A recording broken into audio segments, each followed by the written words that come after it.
ആണല്ലോ. അപ്പൊ ഇവളിങ്ങനെ കമന്റ്സ് വായിക്കുമ്പോൾ എൻ്റെ അടുത്ത് പറഞ്ഞു, എല്ലാവരും ചോദിക്കുന്നു പുതിയ പ്രൊജക്റ്റ് ആണോ അതെന്താണ് ഇവർക്ക് മറ്റേ ക്യാപ്ഷൻ വായിച്ചിട്ട് മനസ്സിലാവണില്ലെന്ന് പറഞ്ഞിട്ട് മേലോട്ട് പോയിട്ട് നോക്കുമ്പോഴേക്ക് ക്യാപ്ഷൻ ഇല്ല.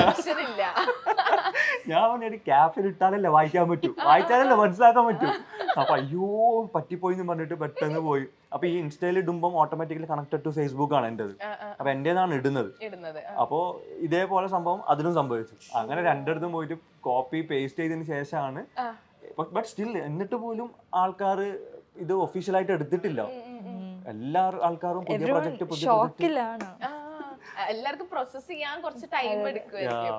ഓക്കെ, അപ്പം വീട് രണ്ടിലുമാണ് ശരിക്കും എല്ലാത്തിന്റെ ഒരു തുടക്കം അല്ല. അവിടെ വെച്ചിട്ടാണ് നിങ്ങൾ കണ്ടതും ഇഷ്ടപ്പെട്ടതും. അപ്പൊ നമുക്ക് ആ ഒരു സ്റ്റോറി അറിയണം. നമ്മളെല്ലാരും ഭയങ്കര എക്സൈറ്റഡ് ആണ്.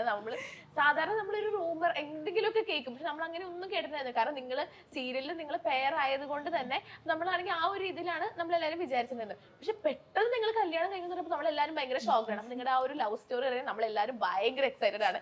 നമ്മൾ ഡീറ്റെയിൽ ആയിട്ട് തന്നെ പറഞ്ഞു തരണം. എവിടെ നിന്ന് തുടങ്ങി, എങ്ങനെ കണ്ടു, എവിടെ വെച്ച് സംസാരിച്ചു, ആരാദ്യം പ്രപ്പോസ് ചെയ്തു, എല്ലാം പറയണം. ആക്ച്വലി ഞാനാണ് തുടങ്ങിയത്. ആണോ? ഞാൻ അങ്ങോട്ടൊന്ന് പ്രപ്പോസ് ചെയ്തു. എൻ്റെ ബർത്ത്ഡേ അന്ന് ഞാൻ പ്രപ്പോസ് ചെയ്തു. പക്ഷെ പുള്ളിക്കാരൻ എന്നെ അങ്ങ് റിജക്ട് ചെയ്ത ആ സമയത്ത്. എങ്ങനെ പ്രപ്പോസ് ചെയ്തേ?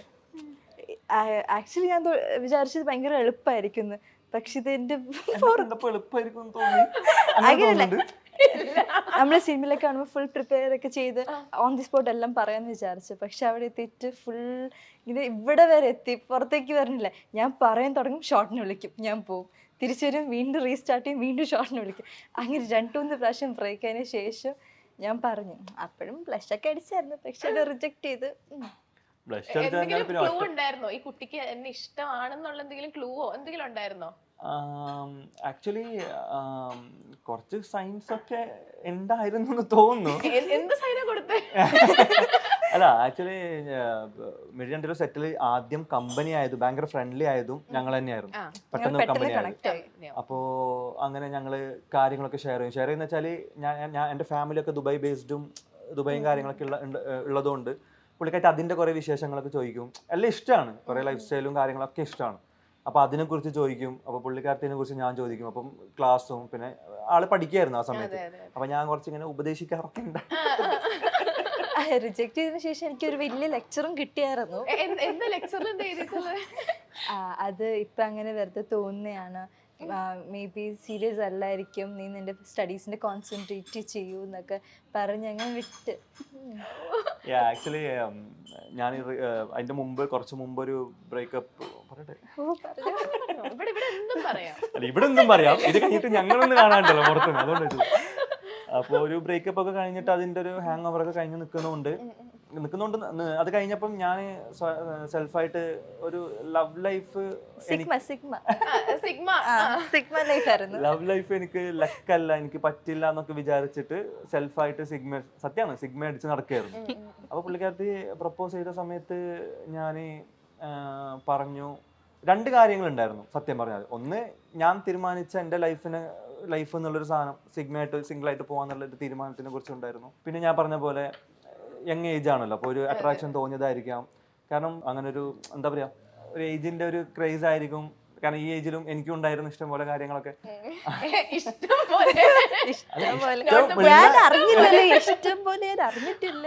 അത് ആധികാരികമായി അല്ല, ആലങ്കാരികമായി വന്നത്.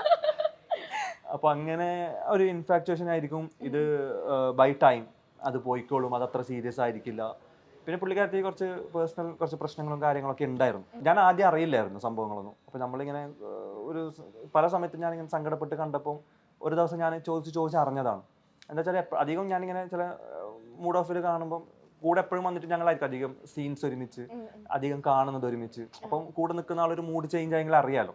കാരണം ആക്ച്വലി പുള്ളിക്കാർ ഭയങ്കര പോസിറ്റീവാണ്, ഭയങ്കര രസമാണ് ചിരിച്ച് കളിച്ച് സംസാരിക്കുമ്പോഴൊക്കെ. അപ്പൊ അതില്ലാത്തൊരു ടൈം നമുക്ക് അറിയാലോ. അപ്പൊ അങ്ങനെ ഞാനിങ്ങനെ ചോദിച്ച് അപ്പൊ ആദ്യം പറഞ്ഞില്ല. അപ്പൊ പിന്നെ സംഭവങ്ങൾ ഷെയർ ചെയ്യാൻ തുടങ്ങിയപ്പം അല്ലറ ചില്ലറ പ്രശ്നങ്ങളും കാര്യങ്ങളൊക്കെ ഉണ്ടായിരുന്നു വീട്ടിൽ. അപ്പൊ അത് വന്നതുകൊണ്ട് ഞാൻ അതിനെ സപ്പോർട്ട് ചെയ്ത് സംസാരിച്ചു. അങ്ങനെ പുള്ളിക്കാരത്തേക്ക് ഒരു പീസ്, ഒരു സമാധാനമായി ഷെയർ ചെയ്യുന്നത്. അപ്പൊ ആദ്യം മേ ബി വിശ്വാസം വന്ന് കാണില്ല തന്നെ ആയിരിക്കാലോ. അങ്ങനെ പിന്നെ പിന്നെ ഷെയർ ചെയ്ത സമയത്ത് ഞാൻ അതിനെ കുറിച്ചിട്ട് സംസാരിക്കുമ്പോഴും സമാധാനിപ്പിക്കുമ്പോഴൊക്കെ പുള്ളിക്കാരത്തേക്ക് അതൊരു സമാധാനം. അതാണ് slowly turn into love എന്ന് ഞാൻ വിചാരിക്കുന്നു അല്ലെ. അതെ, കുറെ പ്രശ്നങ്ങളുടെ ഇടയിൽ ഒരു പീസ് കിട്ടുമ്പോൾ നമുക്ക് ഒരു ഹാപ്പിനെസ് ഉണ്ടാവില്ല.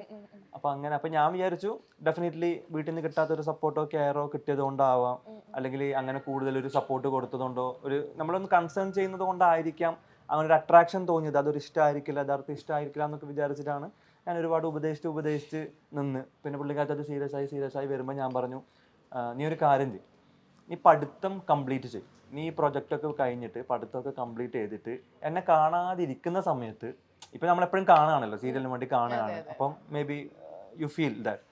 അപ്പോൾ കാണാതൊക്കെ ഇരിക്കുമ്പോൾ കുറേ കാലമൊക്കെ കഴിഞ്ഞിട്ട് ഉണ്ടെങ്കിൽ നമുക്ക് ആലോചിക്കാം. പക്ഷെ 1 ഇയർ കൊണ്ട് നിനക്ക് ഇതിന്നൊരു കുറവുണ്ടാവും എന്ന് ഞാൻ പറഞ്ഞിട്ട് ചലഞ്ച് വെച്ചു. അപ്പോൾ എൻ്റെ അടുത്ത് പറഞ്ഞു, അപ്പോൾ ഈ 1 ഇയർ കൊണ്ട് കുറഞ്ഞില്ലെങ്കിൽ എന്നെ അക്സെപ്റ്റ് ചെയ്യുമെന്ന് വെച്ചു. ഞാൻ പറഞ്ഞു, നീ അങ്ങനെ എടുക്കണ്ട, അപ്പോൾ ചലഞ്ചിന് വേണ്ടിയിട്ട് നീ അത് കീപ്പ് ചെയ്തുകൊണ്ട് പോകും, വെച്ചോണ്ട് പോകും. അപ്പം അങ്ങനെ വേണ്ട, നീ ഫ്രീ ആയിട്ട് വിട്. നിനക്ക് എന്താണോ നിനക്ക് തോന്നുന്നത്, നിന്റെ ഹാപ്പിനെസ്, നീ ചിരിക്ക്, നീ എൻജോയ് ചെയ്യ്, നീ be happy in your work, നിന്റെ പഠിത്തം കാര്യങ്ങളൊക്കെ കോൺസെൻട്രേറ്റ് ചെയ്യും. കാരണം നാളെ എപ്പോഴും നിന്റെ അടുത്ത് ആരില്ലെങ്കിലും നിന്റെ കയ്യിൽ ഉണ്ടാകാൻ പോകുന്ന ഒരു പവർഫുൾ ടൂൾ അല്ലെങ്കിൽ നിങ്ങളുടെ എഡ്യൂക്കേഷനാണ്.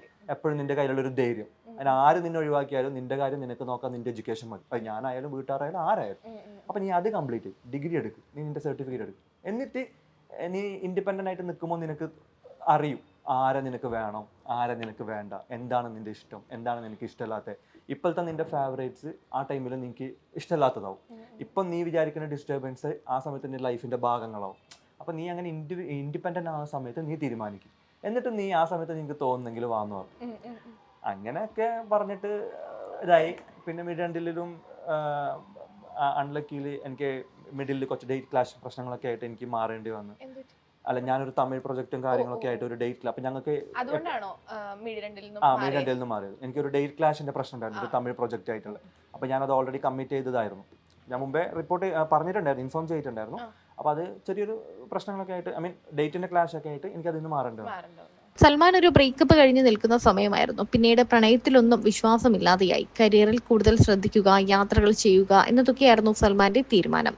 ആ സമയത്താണ് മേഘ പ്രപ്പോസ് ചെയ്യുന്നത്. അത് പ്രായത്തിന്റെ പക്വതക്കുറവായിരിക്കും എന്ന് കരുതി സൽമാൻ റിജക്റ്റ് ചെയ്തു. നീണ്ട ഒരു ഉപദേശവും തന്നു എന്നാണ് മേഘ പറയുന്നത്. മേഘയും ആ സമയത്ത് ചില ഫാമിലി പ്രശ്നങ്ങൾ നേരിടുന്നുണ്ടായിരുന്നു. അതിനൊക്കെ സൽമാൻ കൂടെ നിൽക്കുകയും ആശ്വാസമാവുകയും ചെയ്തിട്ടുണ്ട്. അതുകൊണ്ട് തോന്നുന്നതാകും എന്ന് സൽമാൻ പറഞ്ഞു. ഇപ്പോൾ നീ പഠിക്കേണ്ട പ്രായമാണ്, ആദ്യം പഠനം പൂർത്തിയാക്കുക, ഇത് കാഷ്വലായി വിടൂ. കുറച്ച് വർഷങ്ങൾ കഴിഞ്ഞിട്ടും നിന്റെ ഉള്ളിൽ ഈ ഫീലിങ്സ് ഇതേപോലെ ഉണ്ടോ എന്ന് നോക്കൂ. ഉണ്ടാവില്ല, അപ്പോൾ പുതിയ ചുറ്റുപാടുകൾ നിന്നെ മാറ്റും എന്നൊക്കെ പറഞ്ഞാണ് സൽമാൻ ഒഴിവാക്കാൻ ശ്രമിച്ചത്. തങ്ങൾ 2 മതത്തിൽപ്പെട്ടവരാണ്, പ്രായവ്യത്യാസമുണ്ട്, എന്നാൽ ഇന്നത് വലിയ കാര്യമല്ല എന്നാണ് മേഘയും സൽമാനും പറയുന്നത്. പരസ്പര സ്നേഹവും അണ്ടർസ്റ്റാൻഡിങ്ങും വിശ്വാസവും ഉണ്ടെങ്കിൽ 2 പേരുടെ ജീവിതം അവരുടെ സ്വാതന്ത്ര്യമാണെന്ന് മേഘയും സൽമാനും പറയുന്നു. അതേസമയം മേഘയ്ക്ക് സൽമാനോട് ഒരു താല്പര്യമുണ്ട്, ഒരു ഇഷ്ടമുണ്ടെന്ന് മേഘയുടെ വീട്ടിൽ അറിയാമായിരുന്നു. ഈ 2 വീട്ടുകാർക്കും ഇങ്ങനെ ഒരു വിവാഹത്തോട് താല്പര്യമില്ലായിരുന്നു. എന്നാൽ കൂടി മേഘയുടെ അച്ഛൻ വിവാഹ സമയത്ത് രജിസ്റ്റർ ഓഫീസിൽ എത്തി അനുഗ്രഹിച്ചു എന്നും ഇവർ പറയുന്നുണ്ട്.